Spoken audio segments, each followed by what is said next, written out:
రెండో గుడ్డు బదలేసి చెట్లు శ్యామలో అప్పుడే పుట్టినాయండి, ఇల్లు సూప్రాలో అప్పుడే పుట్టినాయండి, వైపు నామాలో అప్పుడే పుట్టినాయండి. సరే ఇంకా ఒంటి గుడ్డు ఉందంట. ఈ ఒంటి గుడ్డు మీద ఆది సత్తమ్మ వారు అందంగా నుగుతా ఉందంట. ఎందుకంటే అయ్యో ఒంటి గుడ్డు మీద సత్తను పోతుంది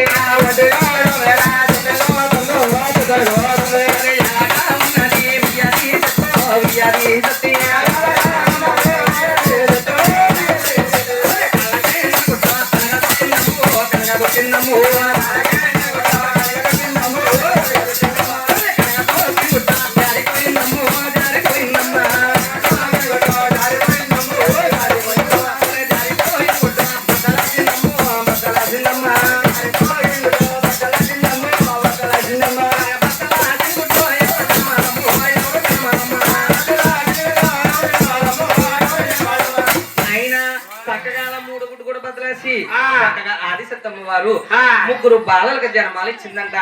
అరే ఈ ముగ్గురు బాలల్ని కూడా ఆదిసత్తమ్మ వారు ఎలా పెంచుతుందంటే పాలిచ్చి మీయమ్మ నిన్ను పెంచింది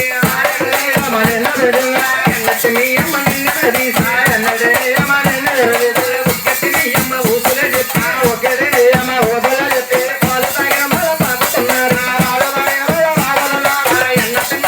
ఎదుగుతున్నారు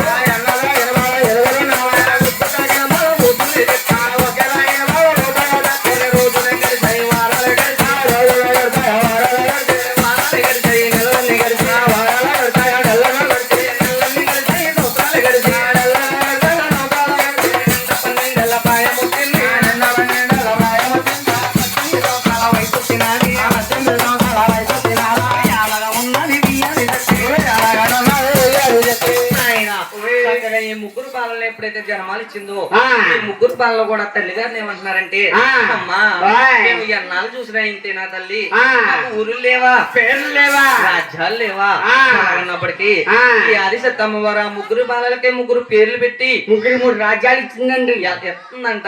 ఎలాగంటే సరే బాబు కొడుకుడు కొడుక బ్రహ్మదేవుడని పేరు పెట్టిన కొడుక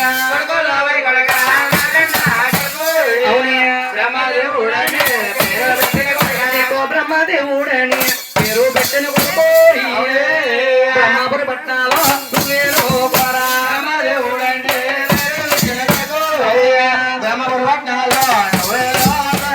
బాబు అయ్యో కొడుకు కొడుక నారాయణ నీకు యాది విష్ణుడని పేరు పెట్టిన అది విష్ణుడని నీకు యాది విష్ణుడని పేరు పెట్టిన కొడుకు వైకుంఠ పట్నాలో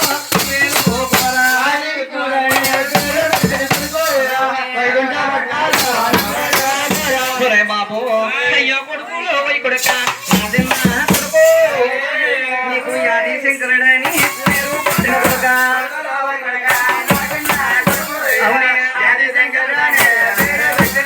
నీకు యాది శంకరుడని పేరు పెట్టిన కొడుకు కైలాస పట్నాలో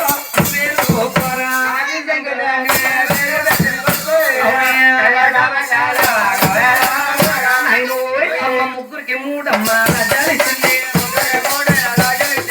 ముగ్గురికి మూడమ్మ పేరు పెట్టింది. ఎవరు నటం వాళ్ళు ఏరుకున్నారు, ఎవరు భూములు వాళ్ళు పుణ్యుకున్నారు. ఉండగా కొద్ది రోజులకి ఆయన ఈ ఆదిసత్తమ్మ వారు ముగ్గురు బాలకి మూడు పేర్లు పెట్టి ముగ్గురు బాలకి మూడు రాజ్యాలు ఇచ్చిందంట. ఎవరి రాజ్యం వాళ్ళు ఏడుతున్నారు, ఎవరి భూములు వాళ్ళు దున్నుతున్నారు. ఉండగా కొద్ది రోజులకి ఈ ఆదిసత్తమ్మ వారికి ఆకలిలో దాహలో అధికమైపోతున్నాయంట.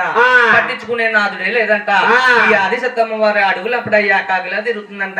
ఎలాగంటే అడవి లంపాట అనే యాకాగిలాగా తిరుగుతున్నారు.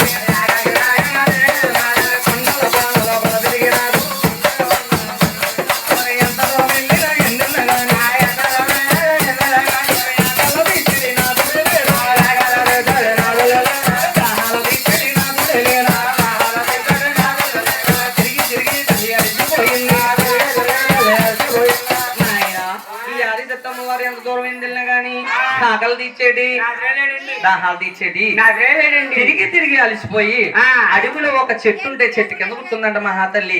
అలా చెట్టు కింద కూర్చుని అలా పైకి చూసినప్పటికీ చెట్టు మీద ఉన్నదంట అందమైన బాల మామిడి పండు. సరే ఈ మామిడి పండు కనుక మనం కోసుకుని తిన్నట్లయితే మన ఆకల్లో దావతలో తీరిపోతాయి అని చెప్పి ఆ మామిడి పండు కోసుకుని మహాతల్లి నోటుగాడు పెట్టుకుందంట.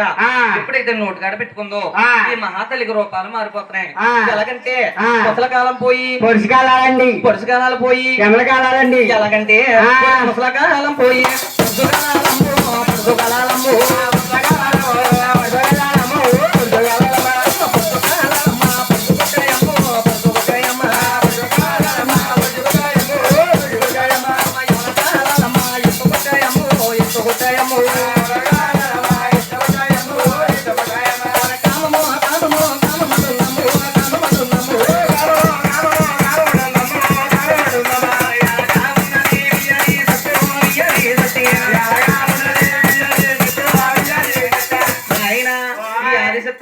కామం కామం అంట కళ్ళు తిరుగుతా ఉందంట.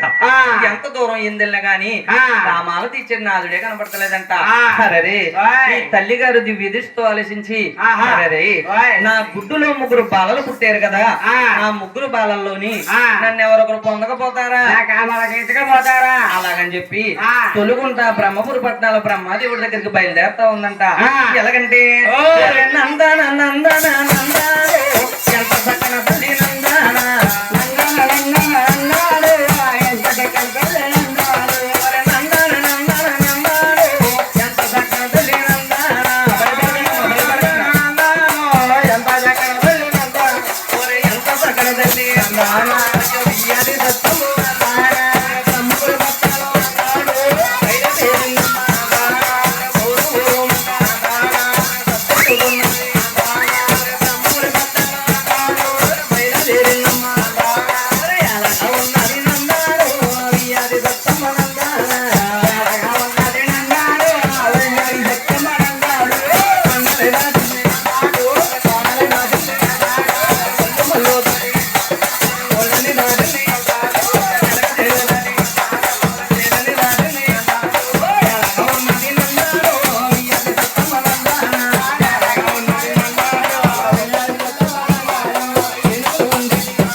వారు అలా బ్రహ్మపురి పట్టణాలు బ్రహ్మదేవుడి దగ్గర వచ్చి ఏమంటుందంటే ఒరే బ్రహ్మ అయ్యో ఊరూరి ఊరు బ్రహ్మ బ్రహ్మదేవో బ్రహ్మదేవో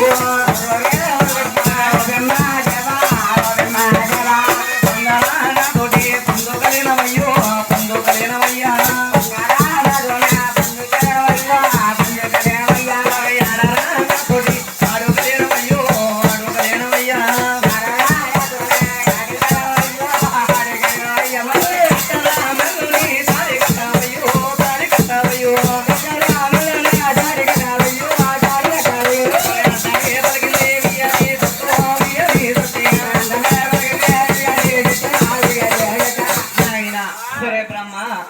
కామాలు చూస్తే ఎక్కువైపోతున్నాయి అంతే కాబట్టి నువ్వు నా మెల్లో తాళి కట్టి నన్ను కళ్యాణం చేసుకున్నాను పొందాలరా అలాగన్నప్పటికీ ఈ అధిపరసత్వం వారు ఆ బ్రహ్మదేవుడిని ఏమంటుందంటే అమ్మా నువ్వు నన్ను పొందమంటావా తల్లి అమ్మా నువ్వు చూస్తేనేమో నాకు తల్లి అవుతావమ్మా నేను చూస్తే నీకు బిడ్డలవుతానమ్మా అమ్మా తల్లికి బిడ్డకి కూడా వరుసలు ఉంటాయమ్మా అమ్మా అమ్మా తల్లిని పొందిన వాడు తనయుడే కాదే తనయుడే కాదే తల్లిని పొందలేని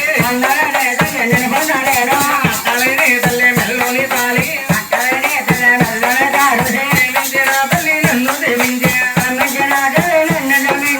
అమ్మా నన్ను క్షమించమ్మా అమ్మా అలాగని చెప్పి సాష్టాంగ నమస్కారం చేసి బ్రహ్మదేవుడు లొంగిపోయాడంట. అరే అలా అప్పటికి ఈ ఆది సత్తమ్మ వారు ఎలా ఉందంటే ఆరుద్ర కోపాన్ని అగ్గైపోయిందండి. నారడీల కోపాన్ని కరడిల్లిపోయింది. ఎలాగంటే ఆరుద్ర కోపాన్ని అగ్గయ్యిపోయో అగ్గయ్యిపోయి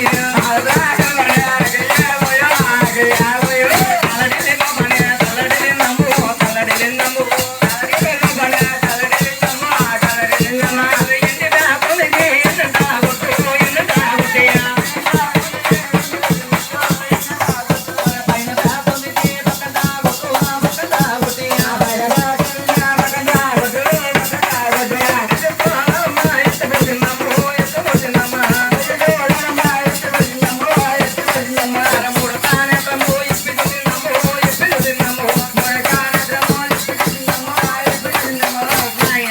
అలా బ్రహ్మదేవుడు ఎప్పుడైతే పొందనన్నాడో బ్రహ్మదేవుని కోసం చేసిందంట. అరే ఇడు పోతే పోయాడు, ఇంకా ఇద్దరు కుమారులు ఉన్నారు.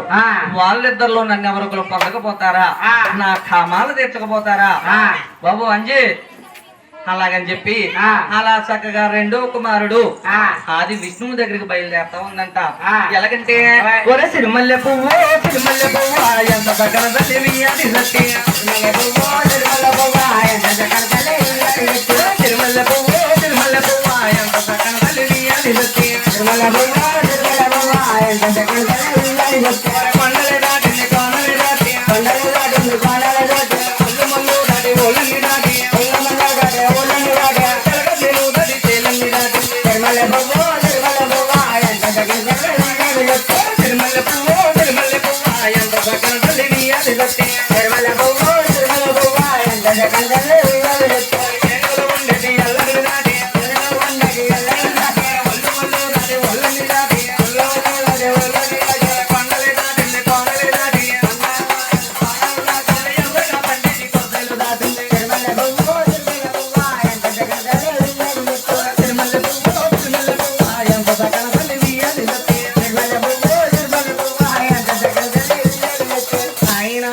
చక్కగా ఆది పరాశక్తమ్మ వారు అలా వైకుంఠ పట్నాల ఆది విష్ణు దగ్గరకు వచ్చి ఏమంటుందంటే ఒరే విష్ణు అయ్యో ఓరోరి విష్ణుడా ఆది విష్ణుడోరి నా కామాలో చూస్తేనే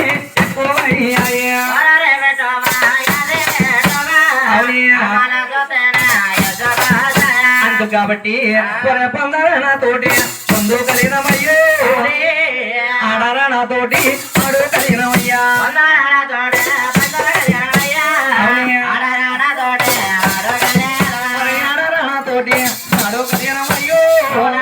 కట్టరా మెల్లోని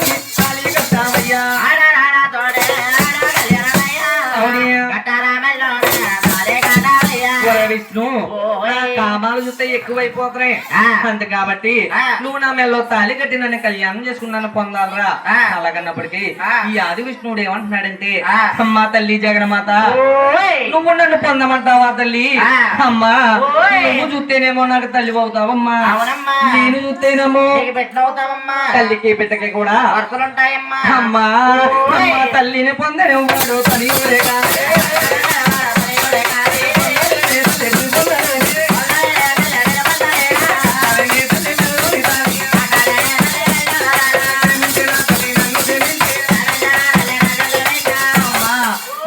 పొందలేనమ్మా. అలాగని సాష్టాంగ నమస్కారం చేసి లొంగిపోయాడంట. అరే పరిస్థితి ఎలా ఉందంటే ఆరుద్ర కోపాన్ని తాళిల కోపాన్ని ఎలా ఉందా ఆరుద్ర కోపాన్ని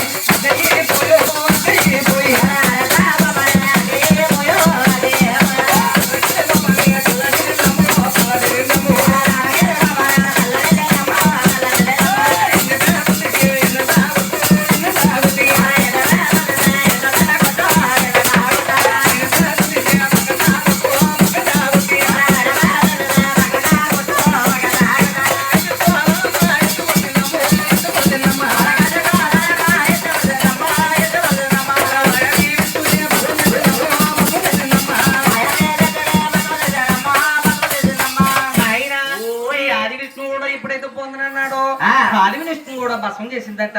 అరే ఈడిపోతే పోయాడు ఇంకా అక్కడ ఉన్నాడు. ఆడు కూడా నన్ను పొందనంటే గనక వీళ్ళిద్దరికి పట్టిన గట్టి ఆడు కూడా పడతాది. అలాగని చెప్పి కైలాస పట్టణ ఆదిశంకర్ దగ్గరికి బయలుదేరుతా ఉందంట. ఎలాగంటే ఎలాగా? ఓయమ్మలాలో ఓయమ్మలాలో ఎంత సకల తెలియాలి రొట్టె. ఓయమ్మలాలో ఓయమ్మలాల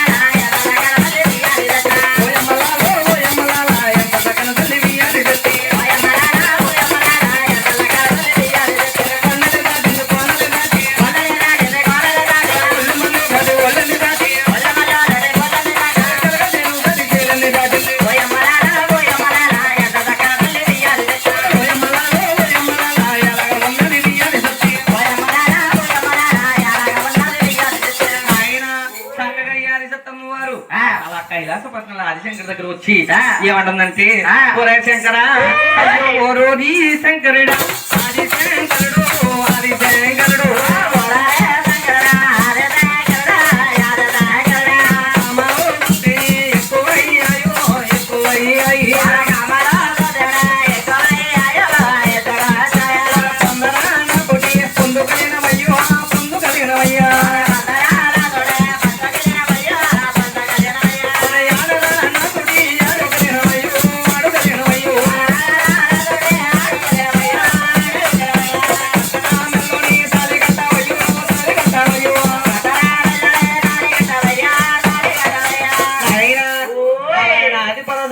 ఎప్పుడైతే అడిగిందో ఆ మాటలకి ఈ ఆదిశంకరుడు ఏమనుకుంటున్నాడంటే సరే నా అన్నగారుల ఇద్దరి దగ్గరికి వెళ్ళి పొందమని అడిగొచ్చింది. మా అన్నగారులు ఇద్దరు ఎప్పుడైతే పొందనన్నారో నా అన్నగారులు ఇద్దరు నేను భస్మం చేసి ఇప్పుడు నా దగ్గరకు వచ్చింది. నేను కూడా పొందనంటే కనుక నా అన్నగారులు ఇద్దరికి పట్టిన కట్టి నన్ను కూడా బస్సు చేసేస్తాది. అలాగని చెప్పి దివ్య దృష్టితో ఆలోచించి అమ్మా నేను మీలో తాళి కట్టి నిన్ను కళ్యాణం చేసుకుని నిన్ను పొందుతానమ్మా. కానీ నీ దగ్గర 3 మైళ్ళు ఉన్నాయమ్మా. అమ్మా ఆ 3 మైళ్ళు మాపకొచ్చినట్లయితే నీ మెల్లో తాళి కట్టి నేను కళ్యాణం చేసుకుని నిన్ను పొందుతానమ్మా. అలాగన్నప్పటికీ ఈ ఆది పరాశత్తమ్మ వారు అబల సంతోషం అయిపోయి ఆనంద భోగైపోయి ఒరే శంకర ఆ 3 మైళ్ళు ఏంటో చెప్పరా తక్షణం వెళ్ళి మాపకొస్తాను. అలాగన్నప్పటికీ అమ్మా నువ్వు పుడతామేమో 1 మైలమ్మా. అవునమ్మా. అమ్మా నువ్వు పుట్టి 12 సంవత్సరాలకు విస్తరాలు అవుతామమ్మా. అది 2 మైలమ్మా. అమ్మా నీకు నెల నెలనే తల మాత్తదమ్మా. అది 3 మైలమ్మా. అమ్మా ఈ 3 మైలు మాపుకొచ్చినట్లయితే నేను పొందుతానే తల్లి పొందగలేనమ్మో పొందగలేనమ్మా.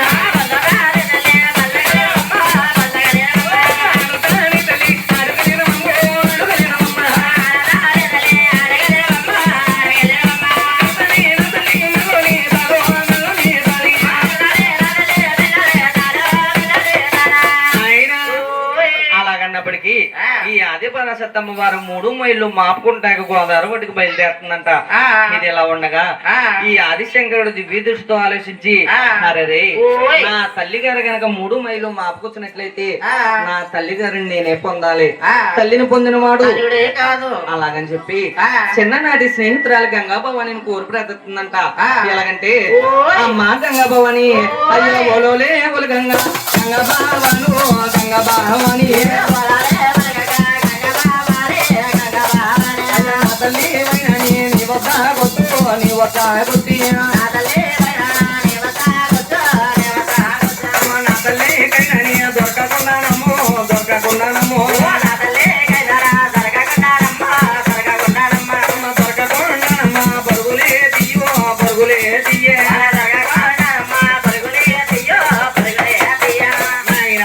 అలాగని ఆదిశంకరుడు ఎప్పుడైతే గంగా భవాని కోరి ప్రతిచ్చాడో ఈ మంగాదేవి చక్కగా గంగా భవాని ఏమో ముందేమో పరుగులేడుతుందంట. వెనకాల ఆదిశత్తమ్మ వారు ఊరు ఎలాగంటే ముందర గంగమ్మ పరుగులేస్తుందమ్మో పరుగులేస్తుందమ్మా.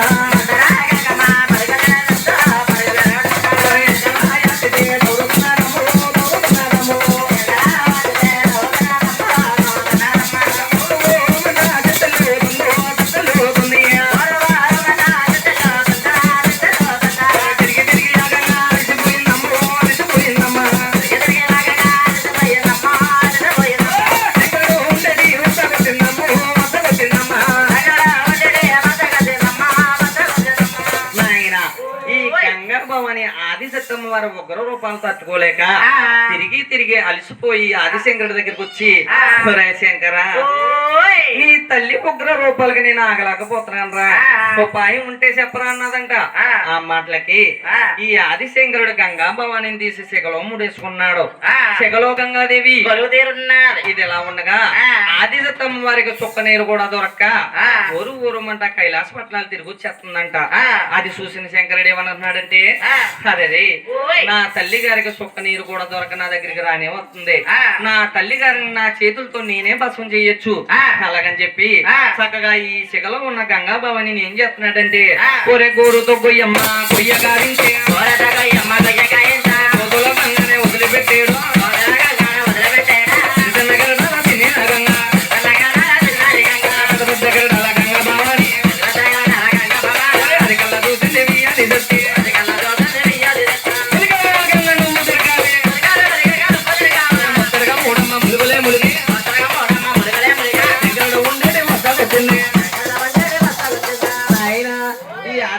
వారు 3 మైళ్ళు మాపుకుని శంకర దగ్గరకు వచ్చి, ఒరే శంకర, నేను 3 మైళ్ళు మాపుకొచ్చాను కాబట్టి నువ్వు నా మెల్లో తాళి కట్టి నన్ను కళ్యాణం చేసుకున్నాను పొందాలరా అలాగన్నప్పటికీ ఈ ఆదిశంకరుడు ఏమంటున్నాడంటే, అమ్మా నువ్వు 3 మైళ్ళు మాపుకొచ్చావు బాగానే ఉంది అమ్మా, నీ దగ్గర 3 ఆభరణాలు ఉన్నాయమ్మా, అవి నా చేతికి ఇచ్చినట్లయితే నీ మెల్లో తాళి కట్టి నేను కళ్యాణం చేసుకుని నేను పొందుతానమ్మా అలాగన్నప్పటికీ, ఒరే శంకర, ముందేమో 3 మైళ్ళు అన్నావా మాపుకొచ్చానురా, ఇప్పుడేమో 3 ఆభరణాలు అంటావా, అవేమిటో చెప్పరా అన్నదంట.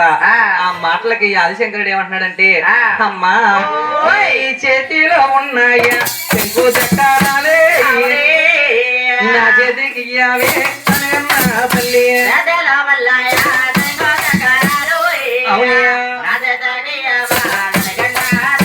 అమ్మా ఈ చేతిలో ఉన్నాయా గజ పోలాలమ్మో, నా చేతికి ఇయ్యావే అనగన్నా తల్లి.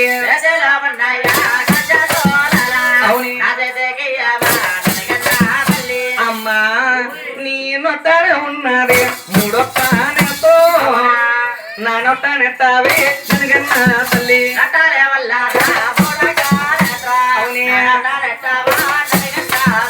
అమ్మా ఈ 3 ఆభరణాలు నా చేతికి ఇచ్చినట్లయితే నీ మెల్లో తాళి కట్టి నేను కళ్యాణం చేసుకుని నేను పొందుతానమ్మా అలాగన్నప్పటికీ ఈ అడిగిన ఆభరణాలన్నీ కూడా శంకరుడి ఇంటికి ఇస్తా ఉందంట. ఎలాగంటే శంకు చక్కెర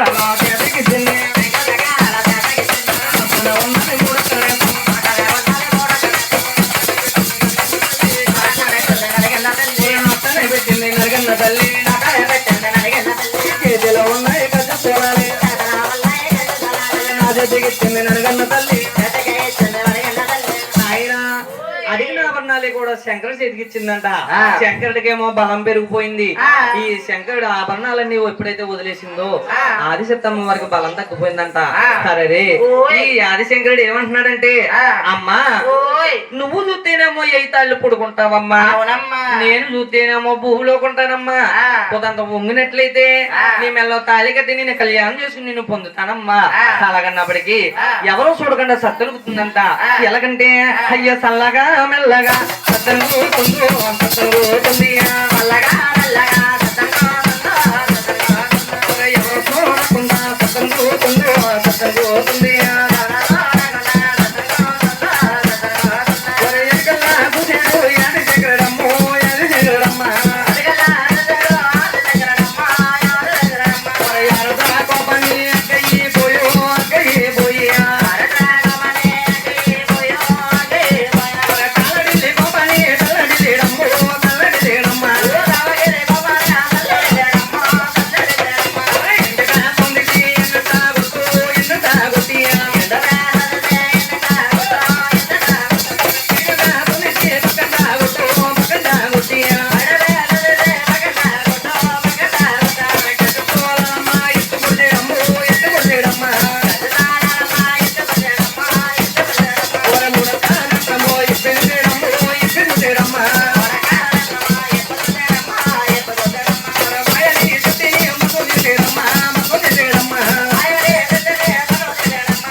పరాశత్తమ్మ వారిని భస్మం చేశాడంట.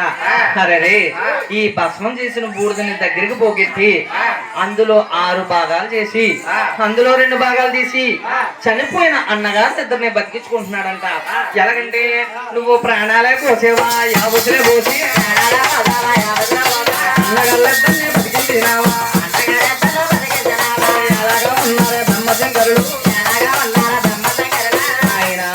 ఈ బ్రహ్మ అన్నగారి ఇతను ఎప్పుడైతే బతికించుకున్నాడో ఈ బ్రహ్మ శంకర్లు ఎలా ఉన్నారంటే అరే ఇంకా 4 భాగాలు ఉన్నాయంట.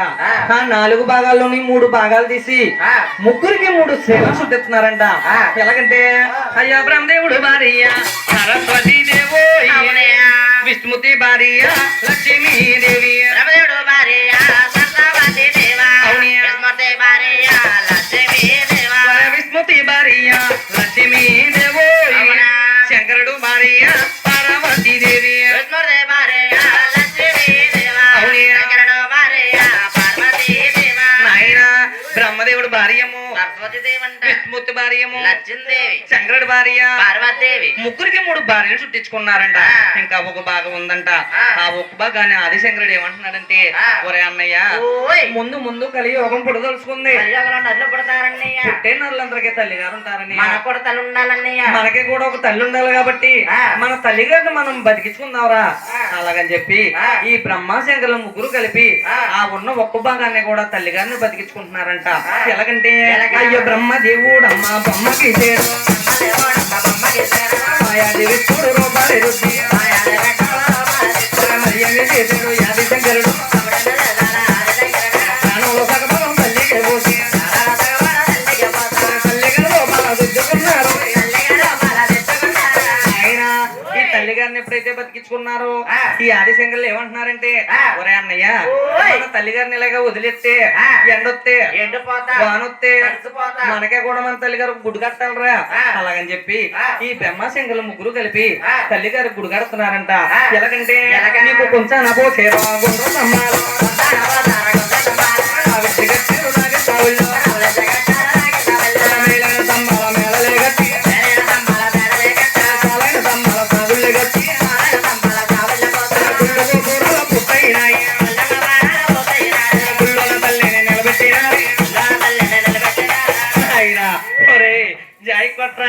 నాయన ఈ తల్లిగారిని ఎప్పుడైతే గుళ్ళో నిలబెట్టారో ఈ తల్లిగారు రోజుకో విధంగా ఎదిగిపోతుందంట. ఎదిగే తల్లిని ఆదిశంకరుడు చూసి అరే ఒరే అన్నయ్య మన తల్లిగారు ఇలాగే ఎదిగిపోతుంటే అంకునోడిని దొరుకునోడిని అలాగని చెప్పి ఈ ఆదిశంకరుడు ఏం చేస్తున్నాడంటే ఒరే శిరసమే ఏది చేడు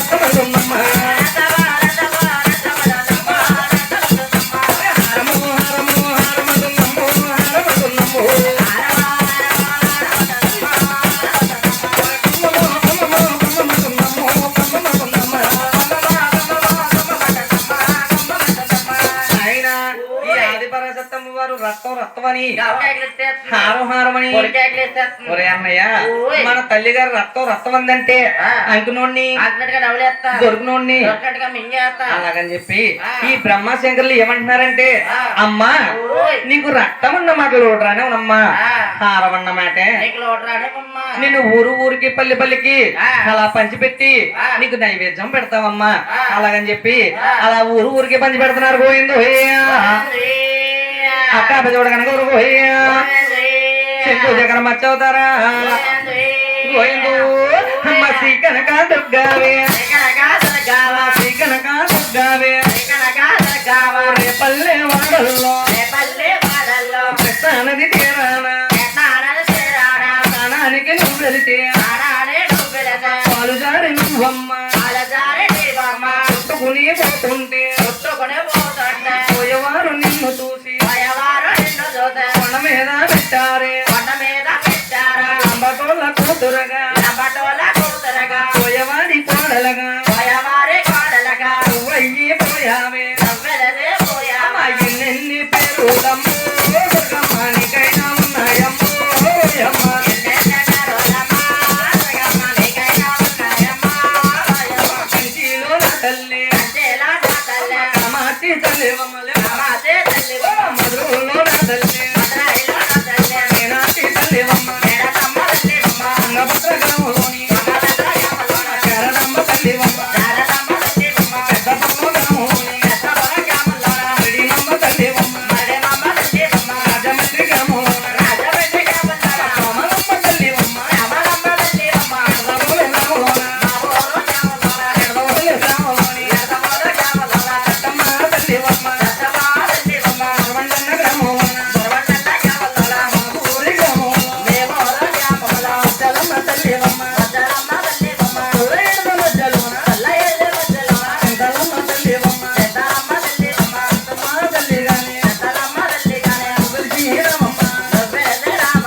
ఇల్లరికి ముక్కెత్తి తాకు తిరగేసి ఇల్లరికి ముక్కెత్తి తాకు తిరగేసి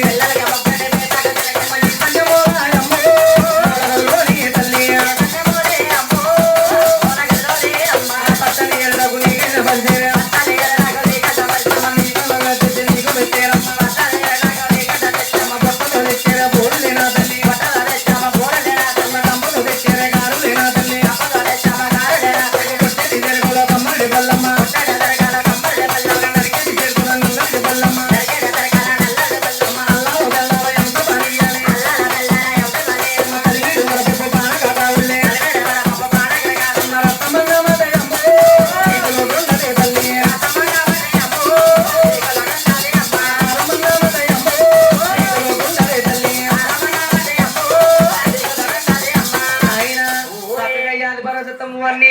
ఊరు ఊరికి పల్లి పల్లికి బడ్జెట్ పోయిందో ఆయన చక్కగా ఈ ఆదిసత్తమ్మ వారికి మళ్ళీ గతం గుర్తుకొచ్చిందంట. గుర్తుకొచ్చి అలా బ్రహ్మపురి పట్టణాల బ్రహ్మదేవుడి దగ్గరికి బయలుదేరుతా ఉందంట. ఎలాగంటే అయ్య బ్రహ్మపురి పట్టణాల బయలుదేరినాడే బ్రహ్మదేవుని మరి కళ్ళ చూసి ఏమంట పలికింది బియ్యాది సత్తి బ్రహ్మ నువ్వు నాకు ఏమవుతావురా అని అడిగిందంట. అన్నప్పటికీ అమ్మా నువ్వు నన్ను ఏమవుతావని అడుగుతున్నావమ్మా, నేను నీకు బొమ్మని గీసేనమ్మా, నీది నాది కూడా ఒక తండ్రి కూతురు వరస అవుద్దమ్మా. అలాగన్నప్పటికీ ఈ వరుస ఏమి మనకు సరికాదని చెప్పి అలా వైకుంఠ పట్నాల ఆది విష్ణు దగ్గరికి బయలుదేరుతుందంట. ఎలాగంటే అయ్యో వైకుంఠ పట్నాల బయలుదేరాదే వైకుంఠ వాసిని మరి కళ్ళ చూసి ఏమంట పలికింది బియ్యాది సత్తి ఆయన వైకుంఠ పట్నాల ఆది విష్ణు దగ్గరికి వచ్చి ఒరే విష్ణు నువ్వు నాకు ఏమవుతావురా అని అడిగిందంట. అన్నప్పటికీ అమ్మా నువ్వు నన్ను ఏమవుతావని అడుగుతున్నావమ్మా, నేను నీకు రూపాయలు దుద్దాను కాబట్టి నీది నాది కూడా నా చెల్లెలు వరుస అవుద్దమ్మా.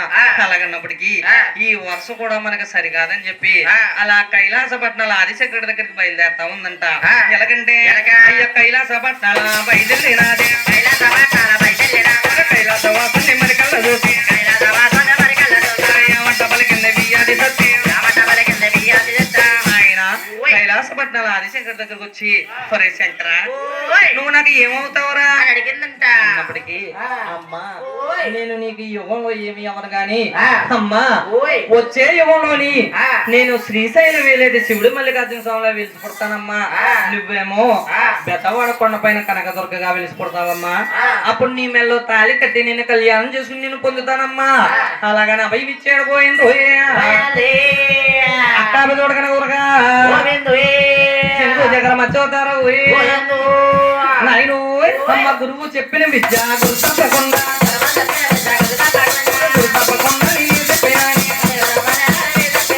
ఒప్పులే ఉంటాయి ఒప్పులుంటాయి కన్న బిడ్డల్లాగా కాసిరెక్కించు ఏనైనా వందన గురువు అయ్య నీకు వందము గురువు గారు వచ్చారు కథ మొదలుపెట్టి గురువు గారు వచ్చారు కథ మొదలుపెట్టి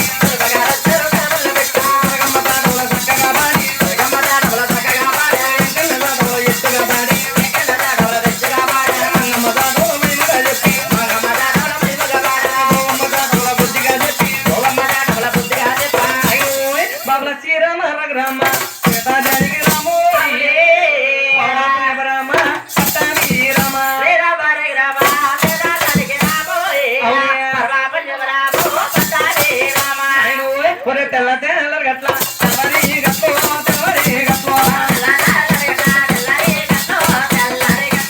తెల్లరి గట్ల చిత్రంగా పాడు చిత్రంగా పడి తెల్లని పుట్టున్న తెలియకున్న కమ్ము తెలియకున్న కమ్మ